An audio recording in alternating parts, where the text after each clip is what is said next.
एक सच्ची घटना बताता हूँ। एक डॉक्टर था, वो लोगों को ठीक करने के लिए अपने प्राणों तक की बलि दे दे ऐसा काम करता था। तो जिस एरिया में रहता था कई जगहों पे उसकी कार नहीं जा सकती थी, तो उसको पैदल जाना पड़ता था।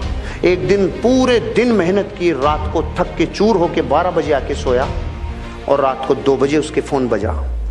2 बजे उसका फ़ोन उसकी वाइफ ने उठाया, तो वाइफ फ़ोन पे उसको समझा रही थी कि आप उसकी गर्म पट्टी की जगह, वो गर्म हो रही है तो ठंडी पट्टी लगाओ, उसको कुछ प्राइमरी ट्रीटमेंट दो। इतने में इसकी चेतना ने इसको आवाज़ दी, कौन है? कि एक माँ है जिसकी बेटी बीमार हो रही है। उसकी चेतना ने पकड़ लिया कि कोई मेरे को याद कर रहा है। फिर उसने क्या किया, उसने पूछा कि कितनी प्रॉब्लम है, कि बुखार 104 डिग्री प्लस है। खड़ा हो गया, अपना बैग उठाया और चालू हो गया रवाना। वहाँ तक पैदल जाना था। तो जाते टाइम एक सुरंग थी, सुरंग में से जाते टाइम एक आदमी ने उसको आवाज़ दी, डॉक्टर। वो रुक गया। माचिस है क्या? तो उसने अपना बैग रखा, माचिस तिल्ली जलाई और उसकी सिगरेट जला दी।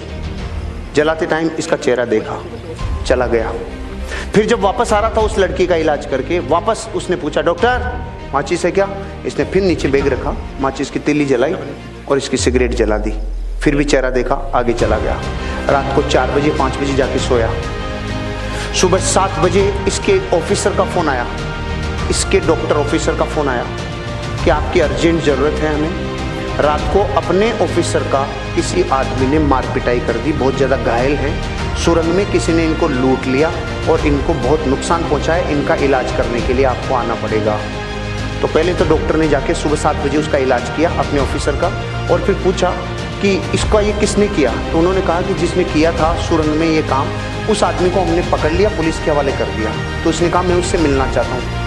ये गया और जेल में जाके देखा तो वो वही आदमी था जिसकी रात में इसने सिगरेट जलाई थी। तो इसने बोला, इसने एक ही प्रश्न पूछा जो आपके मन में भी आ रहा है कि मैं भी तो आया था, तूने मुझे क्यों नहीं लूटा?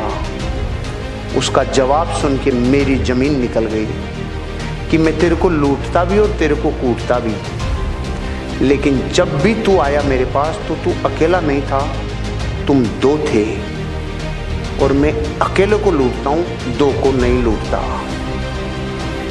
अब मैं आपसे पूछ रहा हूँ, दूसरा कौन? वो देवीय शक्ति थी जो उसकी मदद कर रही थी। मैं आपको ये बताना चाह रहा हूँ, जब ये स्टोरी मैंने पढ़ी ना, ये अमेरिका के किसी डॉक्टर की कहानी है जिसने अपनी बायोग्राफी में लिखी है। उसके साथ वो पावर थी जिसको आप लोग और हम लोग सुप्रीम पावर कहते हैं, क्योंकि उसको ये पता था कि इस आदमी के साथ हादसा होगा। जो अपने प्रोफेशन को इतना बेइंतहा मोहब्बत करता है, वो तो अकेला ही था ना, उसको थोड़ी पता था। उस दिन के बाद उसको यकीन हुआ कि जब मैं अपने काम को प्राणों से ज़्यादा पसंद करता हूँ तो मेरे को कोई पावर मदद करती है।